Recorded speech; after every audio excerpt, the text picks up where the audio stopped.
नमस्कार। प्लेटेक्स पर आपका स्वागत है। हमेशा तेरा निवेदन है आपसे हमारे चैनल को सब्सक्राइब करें, बेल आइकन जरूर दबाएं, फ्रेंड्स एंड फैमिली के साथ भी शेयर करें, बेल आइकन को जरूर दबाएं, हमारे वीडियोस को लाइक करें। कल से दोस्तों एक न्यूज़ पर बार बार काफ़ी चर्चा हो रही है और वो न्यूज़ है रसिया द्वारा जो है पाकिस्तान के J-17 जेट जो उनके पास में वायुसेना के पास में है उसके लिए RD-93 MA इंजन के सप्लाई करने का जो मामला है। जी हाँ, ऐसा अपोजिशन पार्टी जो है कांग्रेस और अपोजिशन पार्टी जो है सरकार पर को घेरने की कोशिश कर रही है कि भाई रशिया जो है भारत का एक स्ट्रेटेजिक पार्टनर रहा है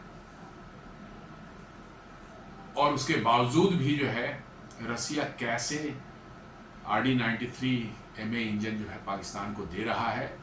इसका मतलब है कि भारत की डिप्लोमेटिक फेलियर है, जो अपोजिशन का काम है सरकार घेरना। और इसको लेकर के जो है प्रधानमंत्री मोदी की डिप्लोमेसी को क्वेश्चन किया जा रहा है। तो आइए आज इसी पर चर्चा करते हैं कि क्या है मामला। हिंदू जो है एक न्यूज छापता है, Russia decision to supply J-17 jet engine to Pakistan a failure of PM's personalised diplomacy says Congress. जी हाँ, कांग्रेस कह रही है कि यह प्रधानमंत्री मोदी की पर्सनलाइज्ड डिप्लोमेसी फेलियर है, क्योंकि ये माना जाता रहा है लंबे समय तक कि रसिया जो है भारत की सेंसिटिविटीज का जो है हमेशा ध्यान रखता है और इस तरह के मैटर्स में भारत के पक्ष को हमेशा उसने जो है सपोर्ट किया है। लेकिन इसके बहुत से पहलू हैं जिसको समझने की जरूरत है। इंटरनेशनल डिप्लोमेसी में या जियोपॉलिटिक्स में बार बार ये कहा जाता है, हर कोई ये कहता है कि इसमें ना कोई परमानेंट दोस्त होते हैं ना परमानेंट दुश्मन होते हैं। परमानेंट एक ही चीज होती है, अपना इंटरेस्ट। जी हाँ, इंटरनेशनल डिप्लोमेसी में ये हमेशा हर कोई कहता है कि कोई दोस्त नहीं परमानेंट होता, कोई दुश्मन नहीं होता, अपने इंटरेस्ट परमानेंट है। जब तक आपका इंटरेस्ट फुलफिल हो रहा है तब तक आप उसको कहते हैं कि हमारा फ्रेंड है ये कंट्री, और उसके बाद जो है मामला गड़बड़ हो जाता है तो कहते हैं कि नहीं ये फ्रेंड नहीं है।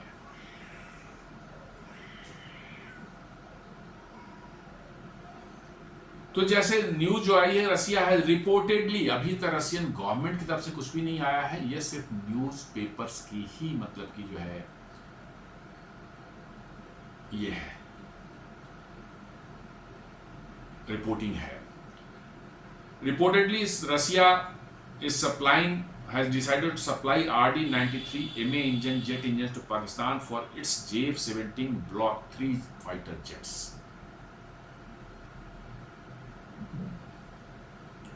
पाकिस्तान के पास जो है एक J-17 फाइटर जेट है जो कि बेसिकली चाइना का ही बना हुआ है, पाकिस्तान में असेंबल होता है। कुछ थोड़े बहुत चीज़ पाकिस्तान में, वैसे पाकिस्तान वाले कहते हैं कि हमने बनाया है ज्वाइंट उसमें जो है, लेकिन उस पूरा का पूरा चीन का ही बना हुआ है। कुछ चीज़ें जरूर पाकिस्तान में बनती होगी, मैं इससे इनकार नहीं करता। तो उसके ब्लॉक 3 में तीसरा वर्सन जो है, अपग्रेडेड वर्सन में जो है RD-93 MA इंजन का जो है, उसमें ओरिजिनली RD-93 इंजन लगा हुआ है। हम लोग देखते हैं वो इंजन की बात जब आती है आगे क्या क्या है। This move has triggered political debate within India and raised strategic concerns about Moscow shifting defense priorities. The development could significantly impact the regional balance of air power between India and Pakistan.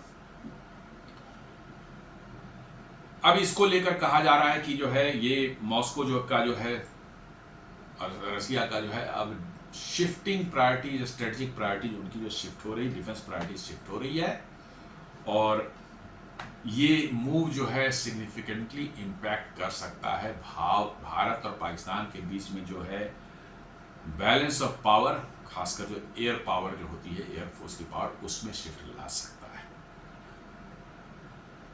इसको समझेंगे हम लोग क्या JF-17 इतना powerful aircraft है कि एक engine उसमें लगा देने से जो है वो इतना ज़्यादा मतलब कि जो है भारत के लिए प्रॉब्लमेटिक हो जाएगा। इसको हम लोग आगे समझेंगे। JF-17 को ये देखा है कि बेसिकली ये चाइना का चेंगडू एयरक्राफ्ट कॉरपोरेशन है और पाकिस्तान के एरोनॉटिकल कॉम्प्लेक्स जो है वो उन्होंने मिलकर बनाया है। वैसे ये कहने को सिर्फ कि पाकिस्तान के ने भी इसमें कुछ किया है, ये पूरी तरह से जो है चाइना का एक बना हुआ फाइटर जेट है जिसको कि इन्होंने एक्सपोर्ट के लिए स्पेशली बनाया था। चाइनीज एयरफोर्स इसका इस्तेमाल नहीं करती है। जी हाँ, सिंगल इंजन एयरक्राफ्ट है और लाइट कैटेगरी में आता है ये। चाइनीज एयरफोर्स इसका इस्तेमाल नहीं करती है, ये खास बात है। सिर्फ उन्होंने बाहर के देशों के लिए इसको बेचने के लिए बनाया है। हो सकता है कि पाकिस्तान में इसको कुछ पार्ट्स पुर्जे बनाने शुरू कर दिए हों, मैं इससे इनकार नहीं करता, लेकिन मेनली जो है चाइना से ही आता है और वहां असेंबल होती है। इट वॉज क्रिएटेड अफोर्डेबल, मैंने इसको बनाया गया था बेसिकली जो है मिराज F7 फ्लीट्स जो पाकिस्तान के हैं, जो बहुत पुराने हो चुके हैं, 50-60 साल पुराने हो चुके हैं, 50 साल से ज़्यादा हो चुके हैं, उनको रिप्लेस करने के लिए चीपर ऑल्टरनेट के रूप में बनाया गया था। एक सस्ता विकल्प जो था उसको रिप्लेस करने का बनाया गया था। शुरुआत में इसके ब्लॉक 1 आया था, फिर ब्लॉक 2 आया, ब्लॉक 3 में उन्होंने बहुत से एवियोनिक्स, उसके जो है रडास उडास वगैरह जो है उनको भी चेंज किया गया है। तो कहना ही है उनका कि भाई मतलब अब ये ज़्यादा पावरफुल हो चुका है और इसमें इन्होंने RD-93 इंजन्स जो है इसमें लगाए हैं। RD-93 इंजन बेसिकली जो है आप कह सकते हैं कि हमारे MiG-29 में जो लगा हुआ है, MiG-29 UPG हमारे एयरक्राफ्ट जो है उसमें जो RD-33 इंजन लगा हुआ है बेसिकली उसी का एक अपग्रेडेड वर्जन है। जी RD-93 ठीक ठाक इंजन, अच्छी इंजन है। रसिया के इंजन जैसे होते हैं वैसे हैं। रसिया के इंजन का सबसे बड़ा प्रॉब्लम होता है उनकी लाइफ, 1000-2000 घंटे, 3000 घंटे, 4000 घंटे, कोई इंजन कितना ज़्यादा उसकी लाइफ है उस इंजन को उतना अच्छा माना जाता है। तो रसिया का जो है इंजन उसमें प्रॉब्लम होती है। फंक्शन तो अच्छे करते हैं, थ्रस्ट भी अच्छा देते हैं, और प्रॉब्लम होती है उनकी लाइफ कम होती है। इसलिए माना जाता है कि रशियन जो है टेक्नोलॉजी जो है इंफीरियर है एज कम्पेयर टू पश्चिमी देशों की टेक्नोलॉजी से जो है। तो ये ब्लॉक 3 जो है इसमें जो है थोड़ा पावरफुल इंजन लगाया गया। उसी का RD-93 जो है RD-33 का ही एक मॉडिफाइड वर्जन है जिसमें कि थ्रस्ट थोड़ा बढ़ा दिया गया है, और MA जो वर्जन नया इसमें जो दिया गया RD-93 MA, उसमें थ्रस्ट थोड़ा और ज़्यादा है। थ्रस्ट ज़्यादा रहने से फ़ायदा ये होता है कि हवाई जहाज जो है आपके ज़्यादा पेलोड उठा के ले जा सकता है। जी हाँ, क्योंकि ज़्यादा भारी हो गया एयरक्राफ्ट तो नेचुरली उसको उड़ने के लिए थ्रस्ट ज़्यादा चाहिए, और इससे फ़ायदे होते हैं कि आपकी जो है हवाई जहाज की मैन्योवरेबिलिटी जो है वो बहुत अच्छी हो जाती है।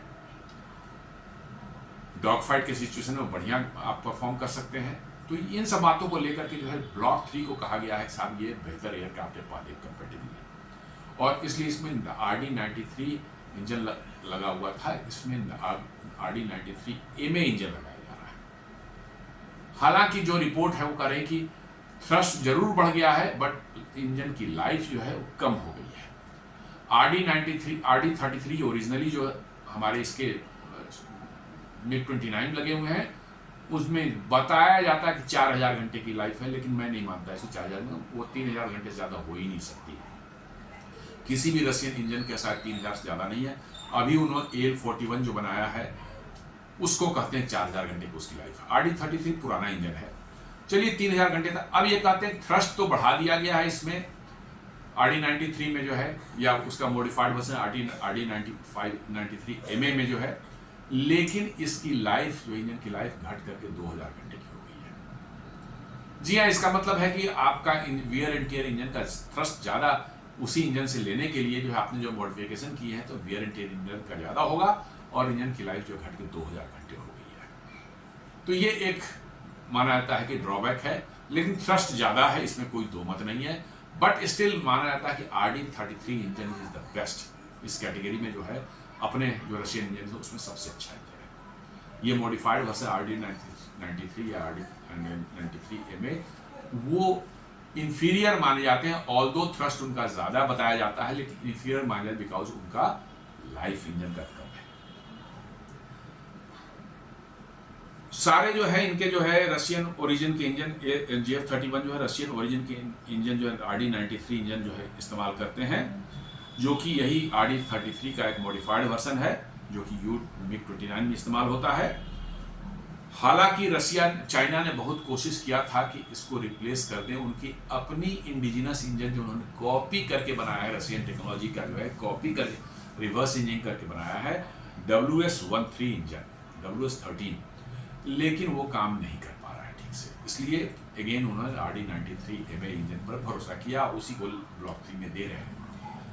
चाइना ने कोशिश जरूर की थी, लेकिन जैसा मैंने कहा है बार बार, मैं जब भी इंजन की बात होती है और बहुत से वीडियोस मैंने बता चुका हूं,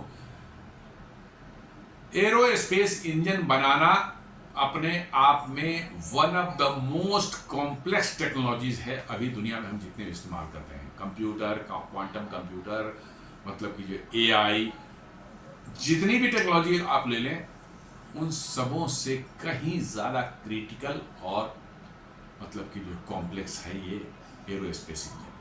उस पर मास्टरी हासिल करना जो है 40-50 साल 60 साल लग गए हैं अमेरिकन और वेस्टर्न कंट्रीज को, तब जाके आज के दिन में उनकी इतनी रिफाइंड मतलब कि इंजन्स मार्केट में देखने को मिलते हैं। रशिया उसमें अभी भी पीछे है और चाइना और भी पीछे है। चाइना रिवर्स इंजन करके बनाने की कोशिश कर रहा है, क्योंकि उसके अंदर टेक्नोलॉजी है कि मटेरियल मेन है कि आपको बनाना है। आपको उतने हाई टेम्परेचर 2000 डिग्री टेम्परेचर के अंदर में जो है आपको, और हाई प्रेशर की कंडीशन में आपके सारे कंपोनेंट्स अंदर में मूव काम कर रहे हैं, वो भी 12000 से लेकर 15000 RPM तक के स्पीड से मूव कर रहा है। टरबाइन है, कंप्रेसर ब्लेड्स हैं, उनको उतना स्ट्रेंथ होना चाहिए, उतना टेम्परेचर बर्दाश्त करने की क्षमता होनी चाहिए।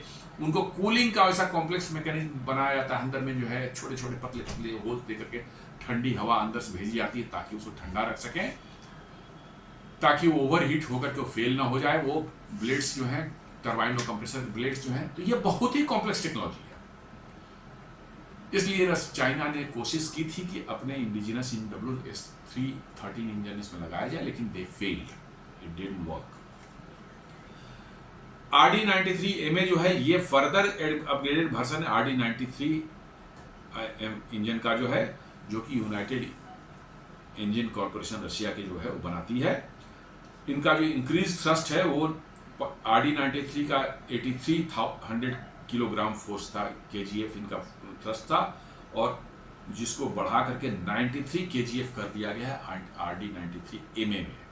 मतलब कि जो है करीब करीब जो है आप कह सकते हैं कि 11%, 10-11-12% जो है थ्रस्ट उन्होंने बढ़ा दिया है। और उसमें मॉडर्न फेडेक कंट्रोल भी उन्होंने दिया है, full authority digital engine control में डिजिटल के सारा पैरामीटर्स जो और इंजन के सारे पैरामीटर्स जो डिजिटली कंट्रोल किया जाता है कंप्यूटर से, ताकि फ्यूल इफिशिएंसी और थ्रस्ट जो सस्टेनेबल थ्रस्ट वो देता रहे आपको।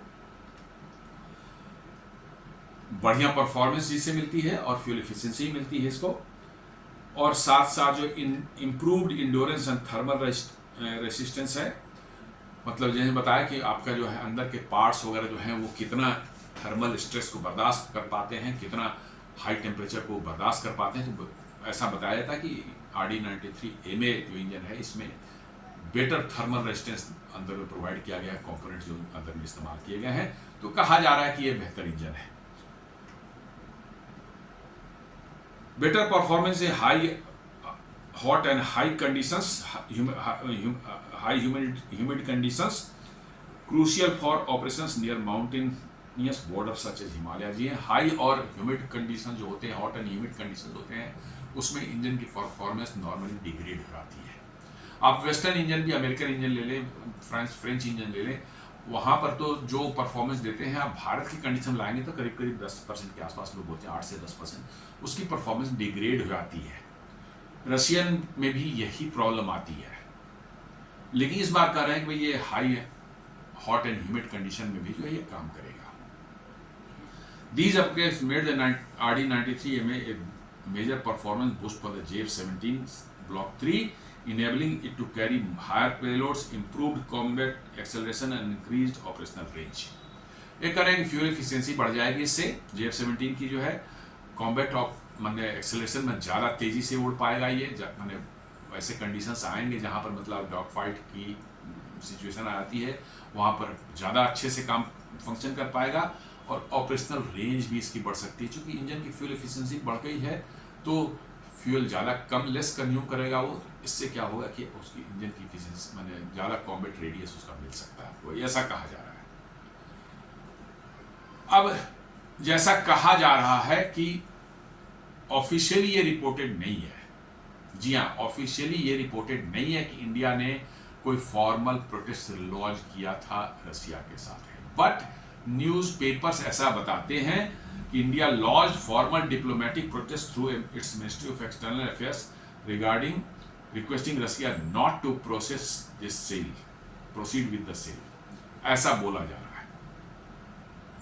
सच्चाई क्या है दैट है वो बाद में पता चलेगी, लेकिन ऐसा कहा जा हो सकता है, इसमें कोई ऐसी बात नहीं है। ऐसे होते हैं कि आपका पड़ोसी है वो आपके साथ बदमाशी कर रहा है तो आपके फ्रेंड जो फ्रेंडली कंट्रीज है उनको आप कहेंगे इसको ये सामान मत दीजिए, ऐसा होता है।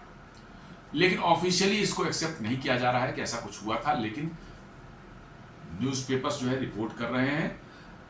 The reasoning such supply strengthen Pakistan offensive capability and disturb the regional military balance. जी हाँ, ये तो है कि आप बेहतर इक्विपमेंट उसको देंगे तो रीजनल मिलिट्री बैलेंस खत्म होगा, हमारी सिक्योरिटी जो उस पर वो है वो कम हो जाएगी, ये तो क्वाइट लॉजिकल है। Despite this process, Moscow reportedly went ahead declining to suspend the export। ऐसा कहा जा रहा है कि प्रोटेस्ट लॉन्च किया गया, लेकिन उसके बावजूद भी जो है रशिया ने जो इसको मना कर दिया एक्सपोर्ट को सस्पेंड करने से, और वो एक्सपोर्ट करने की जो बात कर रहे हैं कि एक्सपोर्ट हम करेंगे। Indian opposition party specially the Congress demanded that the government explain how and why Russia ignored Indian concerns pointing to weakening diplomatic leverage. अब इंडियन अपोजिशन पार्टी जो है वो सरकार के अगेंस्ट में बोलती ही है, तो अब कांग्रेस पार्टी खास कर रही कि भाई ये कैसे सरकार एक्सप्लेन करे कैसे हो गया और क्यों हो गया। इसका मतलब है कि सरकार का जो है लिवरेज है रशिया के ऊपर में जो है वो खत्म हो गया है या कम हो गया है, इनको सरकार बतावे। लेकिन एक बात समझने की है कि जियोपॉलिटिक्स में जो है सबके अपने इंटरेस्ट होते हैं। आप कहेंगे रसिया को कि भाई आप फलाने फलाने कंट्री को हथियार न बेचो, अपना बिजनेस न बढ़ाओ, कुछ मैटर में कुछ हद तक ये काम करेगा, बट हमेशा ये काम नहीं करेगा, हमेशा ये काम नहीं करेगा कि क्योंकि उसे भी बिजनेस करना है और उसे भी जो है अपनी जो है इकोनॉमी को बढ़ानी है, तो ये हमेशा तो काम नहीं करेगा। ये होते हैं जियोपॉलिटिक्स में ऐसा होता है।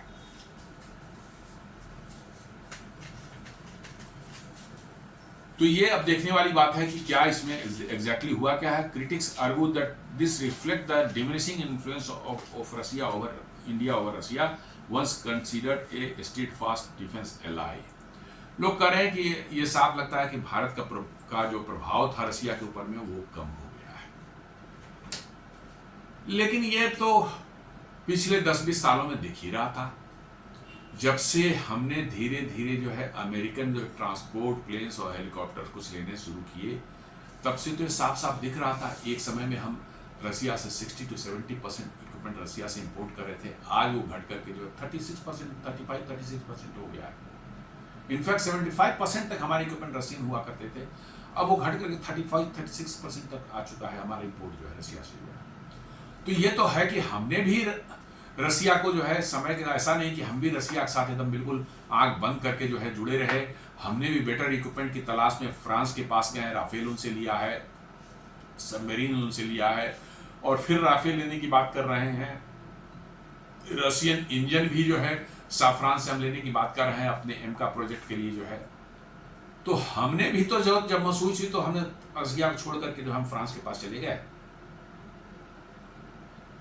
जी हाँ, हमने भी तो अपना मतलब कि जो है, जो हम उसके उनके कस्टमर थे, हमने भी अपने लिए और एवेन्यूज खोजा कि ताकि हमको बेटर इक्विपमेंट्स मिल सके। तो आप ये कैसे उम्मीद कर सकते हैं कि रशिया, जिसको कहीं बिजनेस मिल रहा है अपना इंजन बेचने के लिए, कोई हथियार बेचने के लिए, वो आपके लिए वो छोड़ दे वो काम। तो रशिया भी तो आपको कह सकता है कि आप राफेल क्यों लेने जा रहे हैं, हमारा सुखोई 30 लीजिए, Su-57 खरीदिए, राफेल क्यों खरीद रहे हैं। तो लिवरेज आप रखते हैं उसके ऊपर, तो वो भी तो, उसका भी तो लिवरेज आपके ऊपर होना चाहिए। तो इस बात को लेकर के जो है बहस हो रही है, अपोजिशन पार्टी बार बार इसको उठा रहे हैं, मीडिया में उठा रहे हैं, ट्वीट आ रहा है, इधर उधर सोशल मीडिया में चल रहा है। लेकिन मेरा मानना है कि it is not a very, मतलब कि कोई क्रिटिकल ऐसा इशू नहीं है जिसको लेकर के लोग इतना हाय तौबा मचाएं। और कोई अल्टीमेटली जो है JF-17 एयरक्राफ्ट जो है वो सिर्फ इंजन की वजह से उसकी परफॉर्मेंस नहीं बढ़ जाएगी। उसमें एवियोनिक्स बेहतर होना चाहिए, सेंसर्स बेहतर होने चाहिए, सेल्फ प्रोटेक्शन सूट बेहतर होना चाहिए, जो आर्मामेंट्स लगे हैं वो बेहतर होने चाहिए। Yes, engine is one of the important component, but सिर्फ इंजन यदि उसमें अच्छा हो बट उसके रडार्स अच्छे नहीं हो तो क्या होगा, एयरक्राफ्ट कैसा परफॉर्म करेगा। अभी 1 साल पहले की मैं बात कर रहा हूं, 1 साल पहले जो एक न्यूज, 1 या 1.5 साल हुए हैं, बहुत दिनों तक चर्चा हुई कि पाकिस्तान के JF-17 एयरक्राफ्ट जो हैं करीब करीब 30% जो है टू 40% जो है ग्राउंडेड थे। क्यों? क्योंकि ज्यादातर एयरक्राफ्ट के जो उनका जो है ये है एरो स्ट्रक्चर है अंदर का, जो है एयर फ्रेम जिसको बोलते हैं, जिसको सारा एयरक्राफ्ट उसी मजबूती पर टिका रहता है, उसमें बड़े पैमाने पर क्रैक्स पाए गए। और इसके कारण जो है मैक्सिमम एयरक्राफ्ट जो उनके ग्राउंड पर थे, चाइना से उन्होंने रिक्वेस्ट किया, चाइना ने भी कोई सॉल्व करने की कोशिश नहीं की। क्रैक्स, एयर फ्रेम में क्रैक्स का मतलब है फिर वो एयरक्राफ्ट नहीं उड़ सकता, सिंपल सी बात है। तो क्वालिटी ऑफ द एयरक्राफ्ट इससे पता चलता है कि भाई क्या है वो। अब उसमें इंजन आप चाहे जितना भी पावरफुल लगा दें, यदि एयरक्राफ्ट के का जो है क्या कहते हैं स्ट्रक्चर जो है, एयर फ्रेम जो है वो यदि क्रैक हो रहा है, तब तो आपको मानना पड़ेगा कि उस एयरक्राफ्ट में समस्या है। इंजन ज़्यादा पावरफुल होने के बावजूद भी जो है एयरक्राफ्ट नहीं उड़ सकता, परफॉर्मेंस को नहीं, उसके बीच में ही उसे प्रॉब्लम हो जाएगी। एयरक्राफ्ट एयर फ्रेम में क्रैक होने के मतलब एयरक्राफ्ट उड़ते हुए बीच में ही डिसइंटीग्रेट हो सकता है। जी हाँ, क्योंकि उस समय स्ट्रेस और ज़्यादा बढ़ जाती है। जब आप एयरक्राफ्ट उड़ता रहता है तो स्ट्रेस जो है एक्सट्रीमली हाई हो जाती है उस पर, उसके बॉडी पर, एयर फ्रेम पर। तो क्रैक्स यदि डेवलप हो रहे हैं तो आपको समझना चाहिए कि वो एयरक्राफ्ट, इसलिए कोई बहुत चिंता करने की बातें। JF-17 मीडियोकर टाइप का एयरक्राफ्ट है। जी हाँ, उसमें भी कुछ PL-15 मिसाइल लगा दिया है चाइना ने, बट PL-15 की कितनी काबिलियत है वो ऑपरेशन सिंदूर में हम लोगों ने देखा। बहुत PL-15 उन्होंने फायर किए but none of them hit any aircraft. एक ऐसा बताया जा रहा है कि वो भी राफेल के जो मैन्युफैक्चर है डसॉ, ये भी इसमें बता रहे हैं कि एक PL-15 किसी राफेल एयरक्राफ्ट के पास में फटा था, उससे थोड़ी माइनर डैमेज कुछ एयरक्राफ्ट को हुई, लेकिन दैट एयरक्राफ्ट लैंडेड सेफली। और मोस्ट ऑफ द उनके PL-15 तो अपने खेतों में गिरे हुए मिले, बिना एक्सप्लोड हुए। तो इसका मतलब है कि बहुत ज्यादा चिंता करने की बात नहीं। हाँ, चिंतित रहना चाहिए, जरूर नजर रखनी चाहिए, लेकिन we should not be too much worried about that. अभी जयराम रमेश के बड़ा लंबा चौड़ा ट्वीट बनवाया, the Modi government must explain why Russia once India's most reliable strategic ally has chosen to ignore New Delhi's appraisal and proceed with supplying advanced RD-93 MA engines to the Russian and Pakistan fleet। ये तो opposition का काम है। जी हाँ, कांग्रेस के ज़माने में भी जो है रशिया ने जो है MI-35 हेलीकॉप्टर जो कॉम्बैट हेलीकॉप्टर जो है उनको दिए थे कांग्रेस ज़माने के सरकार समय में। तो ऐसा तो नहीं है कांग्रेस सरकार ने उस समय मना नहीं किया हो, लेकिन रशिया ने बेच दिया, ठीक है। और आप उनको करें कि आप बिजनेस ना करें, कैन दे से कि भाई आप भी सारे हथियार जो है रशिया से ही खरीदें, ऐसा आप मानेंगे क्या? क्या आप ऐसा मानेंगे कि हाँ सारे हथियार भारत जो है रसिया से ही खरीदेगा? क्या ऐसा कभी हो सकता है क्या? और रसिया ऐसा कह दे तो ये तो बेकार वाली बात है कि खाना के इंजन नहीं बेचेगा, ये नहीं बेचेगा। अरे भैया वो बिजनेस है, करना है उनको, बिजनेस करना है उनको, पैसे कमाने हैं, ये सब होता रहेगा, कोई ऐसी चीज नहीं है। अब रसिया का भी देखें तो भैया उसको भी इकोनॉमिक नेसेसिटी है, उसको भी पैसे कमाने हैं, उनको आज रसिया ऐसे ही जो है सैंक्शन से गुजर रहा है, पैसे की कमी उनके पास रहती ही है, तो उनको भी पैसे उसको बनाने हैं ना, आखिर कैसे देश चलेगा उनका। तो वो इसलिए जो है उन्होंने अपने एक्सपोर्ट्स को बढ़ाने के लिए जो है डिसाइड कर लिया होगा कि हाँ साहब हम बेचेंगे इंजन और हम पैसे उससे हमारे आएंगे। तो हालांकि पाकिस्तान का एक नॉन ट्रेडिशनल बायर है। जी हाँ, पाकिस्तान बहुत कम मतलब की जो है, मैंने कहा ना कि सिर्फ एक Mi-35 जो है अटैक हेलीकॉप्टर जो उन्होंने बेचा था, 4-5 ही बेचे थे, ज़्यादा नहीं बेचे थे, क्योंकि पाकिस्तान के पास पैसे होते नहीं बहुत ज़्यादा, और रसिया मुफ्त में देता नहीं। चाइना तो मुफ्त में कर्जे पर देता है, रसिया देता नहीं है, रसिया को कैश चाहिए। अब कितना खरीद पाएंगे ये लोग, ये भी देखने वाली बात होगी। लेकिन हाँ, रसिया ने मतलब कि जो नॉन ट्रेडिशनल बायर पाकिस्तान है उसको ये देने का फैसला किया था। समथिंग अनयूजुअल जरूर है ये। अब जियोपॉलिटिकल रीजन देखें, Russia growing closeness with China, Pakistan की defence partner makes this cooperation natural extension of China policy. जी हाँ, चाइना के रिलेशनशिप जो है, रशिया के रिलेशनशिप चाइना से बहुत अच्छे भी है, और खासकर यूक्रेन वार के बाद चाइना पर बहुत ज़्यादा डिपेंडेंसी रशिया की हो चुकी है। इसलिए जो है, और ये एयरक्राफ्ट बना हुआ किसका है? चाइना का ही बनाया हुआ है। तो चाइना का बनाया हुआ एयरक्राफ्ट है, और चाइना कहेगा रशिया को भैया उस मेरा एयरक्राफ्ट बना हुआ है, उसको दे दो, इंजन की जरूरत है, तो क्यों नहीं देगा रशिया? और अल्टीमेटली जो है, मैं बताऊं कि एयरक्राफ्ट तो चाइना का ही बना हुआ है, पाकिस्तान से असेंबल होता है। यदि चाइना ही RD-93 इंजन रशिया से इंपोर्ट करके वो चाइना भेज दे तो क्या होगा असेंबल करने के लिए? What will happen? यदि पाकिस्तान डायरेक्ट ना खरीदे, चाइना ने ही खरीद करके जो है उसको रशिया को की तरफ भेज दे उसको, और रशिया को पेमेंट कर, चाइना को पेमेंट कर देगा पाकिस्तान, तो व्हाट विल हैपन? अब उसको कहोगे, रशिया को ये भी कह पाएगा इंडिया को, भाई नहीं चाइना को भी नहीं दो, भाई चाइना उसका ज्यादा बड़ा पार्टनर है और उसकी डिपेंडेंसी भी चाइना पर हो चुकी है। तो ये सोचने वाली बात है कि जियोपॉलिटिक्स में ऐसे नहीं होता, अपने अपने फायदे के लिए सब अपना काम करते हैं। भारत भी अपने फायदे के लिए जो है कई बार अपने ट्रेडिशनल फ्रेंड्स को जो है थोड़ा सा मतलब इग्नोर कर देता है। इंडस्ट्रियल सर्वाइवल ऑफ रशिया का जो है बेसिकली क्या है, engine manufacture such as Klimov depend on export contract to sustain production amid reduce global order. जी हाँ, उनका जो इंजन बनाने वाली कंपनी जो है Klimov corporation, united engine corporation जो है, उनको भी तो अपने कंपनी को चालू रखने के लिए इंजन तो बेचना ही पड़ेगा, क्योंकि एक्सपोर्ट नहीं आएगा तो कितना इंजन मतलब रसिया में खपत होगा। एक्सपोर्ट आते रहता है, उनको प्रोडक्शन लाइन चालू रहती है, तो उनको भी सस्टेन करने के लिए, अपनी इंडस्ट्रियल प्रोडक्शन सस्टेन करने के लिए चाइना पर, रसिया पर एक्सपोर्ट के लिए डिपेंडेंट तो होना ही पड़ेगा।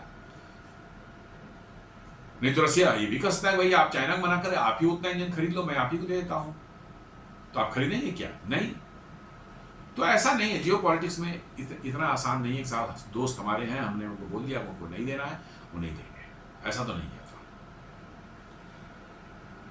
Russia is signaling that its defense sales will be guided by strategic commercial calculation, not merely by historic friendship. जी हाँ, ये भी हो सकता है कि रशिया एक हिंट इंडिया को दिया हो, जैसे आप जा रहे हैं वेस्टर्न कंट्रीज, फ्रांस के से भी आपने लिया, यूनाइटेड स्टेट्स से भी लिया आपने, जो है पिछले 10-20 साल में हमने करीब 20-25 बिलियन डॉलर का लिया है पिछले 12-14-15 साल में जो है। जी हाँ, 2008 के बाद जो है आप देखें तो हमने करीब पिछले 17-18-20 सालों में जो है हम लोग रशिया से जो हम लोगों ने लिया है, सॉरी अमेरिका से हम लोग लिया है, करीब 25 बिलियन डॉलर के आसपास में जो है हमने मिलिट्री इक्विपमेंट खरीदे हैं।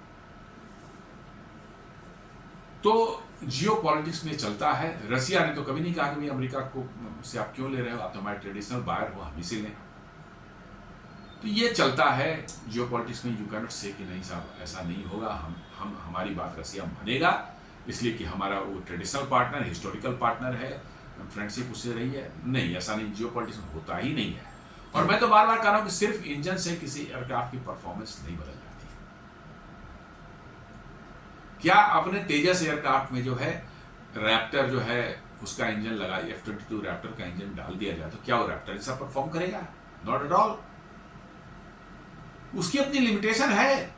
इंजन ठीक है, उस एक इंपॉर्टेंट पॉइंट, लेकिन एयरक्राफ्ट की परफॉर्मेंस जो है depends on it's sensors, armaments, avionics, radars, ये बहुत सी चीजें हैं जिन पर डिपेंड करती है, जो कि मैं मानता हूं कि वेस्टर्न जो है कंट्रीज के जो आर्म्स हैं, राफेल वगैरह जो है, या यूरो फाइटर्स हैं, या अमेरिकन F-35, उसके मामले में रशिया और चाइना बहुत पीछे है। जी हाँ, बहुत पीछे है अभी भी उस मामले में।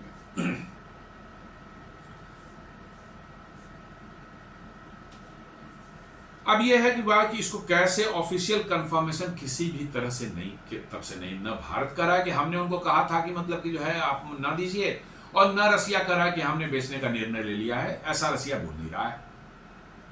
जी हाँ, रसिया भी नहीं कह रहा है कि हमने बेचने का निर्णय ले लिया है, उनको नहीं बोल रहा है, कुछ भी नहीं बोल रहा है।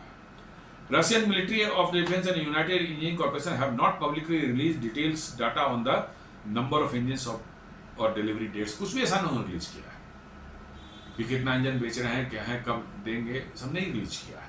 इसलिए ऑफिशियल कंफर्मेशन इस न्यूज का कहीं नहीं है। Similarly Pakistan ministry of defence has not officially announce induction of RD-93 MA engines yet. जी हाँ, पाकिस्तान की डिफेंस मिनिस्ट्री भी RD-93 MA इंजन को लेकर के कि हम इनको अपने एयरक्राफ्ट में लगाने जा रहे हैं, ये नहीं बोला है, अभी तक नहीं बोला है। तो फिर इसका मतलब है कि ये न्यूज़पेपर्स वाले या इधर उधर से सूत्रों से जो न्यूज आती है उन्हीं की बात कर रहे हैं। Therefore, while multiple covering reports suggest deliveries have started, analysts caution against assuming full-scale deployment until more concrete evidence surfaces। यहाँ इसलिए लोग बोल रहे हैं कि ये स्पेकुलेशंस भी हो सकते हैं, या कुछ चीजें जो है कुछ इन्फ्रेंस ड्रॉ करके भी न्यूज बना दी जाती है, वैसा भी हो सकता है।